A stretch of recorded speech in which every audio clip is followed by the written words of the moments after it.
আসসালামু আলাইকুম রহমতুল্লাহি বরকাতুহু। সম্মানিত দর্শক, আজ এক অশান্ত সময়ে বঙ্গবন্ধুর কথা মনে পড়ছে।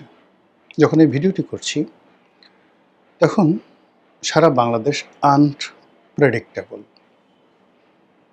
জুলাই মাস চলছে এবং ২০২৪ সনের জুলাই থেকে শুরু করে ২৫ জুলাই আর ২৬ জুলাই, এর মধ্যে একটি গণ আন্দোলন, একটি গণ অভ্যুত্থান কিংবা একটি বিপ্লব, এটির কোনো সমীকরণ আমরা দাঁড় করাতে পারিনি। বরং বহু মানুষের রক্ত দ্বারা অর্জিত একটি গণ অভ্যুত্থান।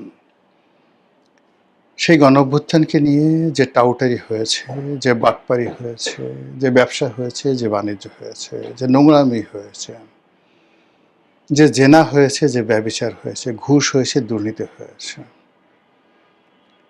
এটা স্মরণ করলে লজ্জায় মাথা কাটা যায়। ফলে কি হলো, এই ভাব গাম্ভীর্যপূর্ণ জুলাই মাসে যারা জুলাইয়ের বিপ্লবী, জুলাইয়ের যোদ্ধা, জুলাইয়ের শহীদ, তাদেরকে নিয়ে আমাদের যে আবেগ অনুভূতি থাকবে, সেটার পরিবর্তে এই জুলাইকে কেন্দ্র করে কে কত অশ্লীল অশ্রাব্য গালি দিতে পারে, আর সে গালি কেন এক পক্ষ দিচ্ছে, এই জন্য অপর পক্ষ আবার তার সাথে মন্দ গালি তাদেরকে দেওয়ার জন্য যে সকল ভাষা ব্যবহার করছে, তার মধ্যে জুলাইয়ের যে ভাব গাম্ভীর্য সেটি ফুটে উঠেছে। ২ নম্বর হলো যে এই পবিত্র জুলাই মাস, ধরুন একটা গণঅভ্যুত্থান, তো এই গণঅভ্যুত্থানের এই জুলাই মাস রক্তের দাগ এখনো শুকায়নি। ঠিক সেই সময়টিতে জামাত নিয়ে যা কিছু হচ্ছে, বিএনপি নিয়ে যা কিছু হচ্ছে, বিএনপি দলের মধ্যে যা কিছু হচ্ছে, জামাতের মধ্যে যা কিছু হচ্ছে, শুধুমাত্র নোংরা, বাজে, অশালীন, অশ্রাব্য জিনিস বের হয়ে আসছে। জামাতের একজন সংসদ সদস্য তার ব্যক্তিগত জীবনের যে ভিডিও চিত্র, এটি নিয়ে আজকে সারাটা দিন, এই ভিডিও যখন করছি সারাটা দিন সোশ্যাল মিডিয়া সয়লাব। জামাত যেভাবে জান্নাতের টিকিট বিক্রি করে, যেভাবে সৎ লোকের শাসন, যেভাবে তারা নারীদেরকে আব্রুর মধ্যে রাখতে চায়, তার সঙ্গে আসলে এই ধরনের কেলেঙ্কারির ঘটনা একেবারে বেমানান। এর বাইরে একই দিনে অন্তত অসংখ্য ঘটনা ঘটেছে বাংলাদেশের মধ্যে, বেশ কয়েকটা। মানে এরা জামাত করে কি করে না, কিন্তু এদের তারা মাদ্রাসার শিক্ষক, কেউ ইমাম, কেউ মুয়াজ্জিন, এদের সবার বিরুদ্ধে অভিযোগ তারা এই ৬, ৭, ৮, ৯ বছরের ছেলেদেরকে ধর্ষণ করে, পায়স্কাম করে, এবং সেই সকল ছেলেদের কান্না, সেইগুলোর ভিডিও ফুটেজ আজকের এই দিনটিতে ছড়িয়ে পড়েছে। এর বাইরে কলকাতাতে, দিল্লিতে পরিস্থিতি ভালো না। বিশেষ করে দিল্লিতে ককরোচ পার্টি প্রশ্নপত্র ফাঁস, এটা নিয়ে যেভাবে পার্লামেন্ট ভবন আক্রমণ করে মোদী সরকারকে উল্টে দেওয়ার চেষ্টা করছে, তাতে মোদীর যে গদি এই প্রথমবারের মতো টলটল করছে। তার আগে বাংলাদেশে একই শিক্ষামন্ত্রী মিলনের পদত্যাগ দাবি করে এইচএসসি পরীক্ষার্থীরা বিপ্লব করল। অন্যদিকে যদি আপনি পাকিস্তান ধরেন, সেখানে বেলুচিস্তান, কাশ্মীর, ওয়াজিরিস্তান, উত্তর পশ্চিম সীমান্ত প্রদেশ, এখানে যে অস্থিরতা চলছে, তার সঙ্গে ইরানের যুদ্ধ তো আছেই, ইউক্রেনের যুদ্ধ আছে। এর মধ্যে এই বাংলায় আমরা ১৮ কোটি মানুষ, এই ১৮ কোটি মানুষকে ঐক্যবদ্ধ করার, ১৮ কোটি মানুষ একজনের দিকে তাকিয়ে থাকবে শ্রদ্ধা নিয়ে, প্রেম নিয়ে, ভালোবাসা নিয়ে, এরকম একটি মানুষ আমাদের দেশে নেই। আমাদের সেই হাজার বছর ইতিহাসে একমাত্র মহান মুক্তিযুদ্ধ, সেই ২৬শে মার্চ থেকে ১৬ই ডিসেম্বর, এই সময়ের যে উপাখ্যান, এই সময়ের গল্প, কবিতা, এই সময়ের গান, এ সময়ের রচনা যা কিছু রয়েছে, এর বাইরে হাজার বছরের কোনো কিছু নেই আমাদের, যা আমাদেরকে উন্মাদনা তৈরি করতে পারে, আমাদের রক্তে নাচন দিতে পারে। যেভাবে আমার সোনার বাংলা, আমি তোমায় ভালোবাসি, এই গানটা যদি একবার আপনি শুনেন, কিংবা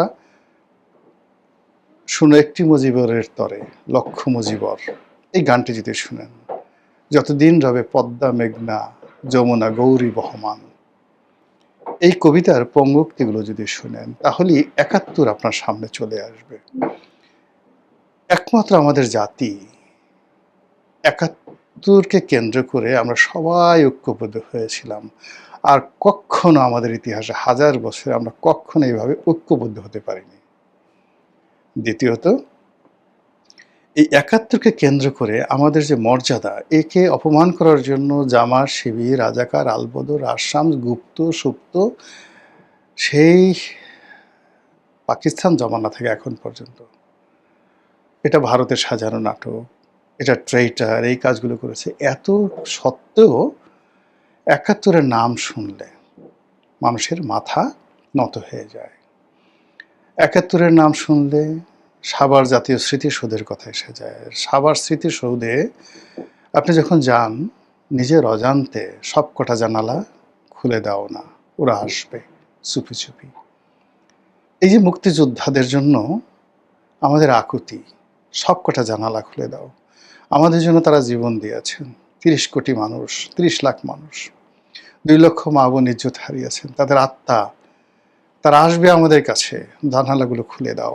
এই গান এবং সেই জাতীয় স্মৃতিসৌধের যে দৃশ্য, এ আমাদেরকে যেভাবে আলোড়িত করে, ঐক্যবদ্ধ করে, যেভাবে ৫২ ভাষা আন্দোলন, যেভাবে শহীদ মিনার এবং গান, আমার ভাইয়ের রক্তে রাঙানো ২১শে ফেব্রুয়ারি, আমি কি ভুলিতে পারি, আমাদেরকে আন্দোলিত করে।